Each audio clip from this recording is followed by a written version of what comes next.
Iran এবং যুক্তরাষ্ট্রের মধ্যে যুক্তরাষ্ট্র উচ্চ সতর্কতায় রয়েছে। আমরা এই সংঘাতের সর্বশেষ আপডেট দিচ্ছি, বিস্তারিত আসছে। ইরান, যুক্তরাজ্য এবং ইসরায়েল মধ্যপ্রাচ্যের রাজনৈতিক প্রেক্ষাপটে তিনটি প্রধান দেশ।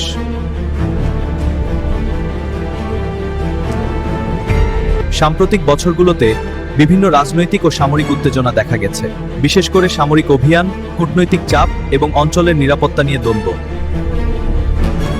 এই উত্তেজনা শুধু তিন দেশের মধ্যেই সীমাবদ্ধ নয়, আন্তর্জাতিক বাজার, তেল ও গ্যাসের দাম এবং আঞ্চলিক শান্তি নিরাপত্তায় প্রভাব পড়ে।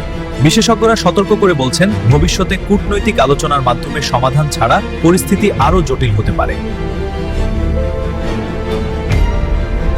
বিশ্বের শান্তি এবং কূটনীতি, এটাই এই সংঘাতের আসল শিক্ষা।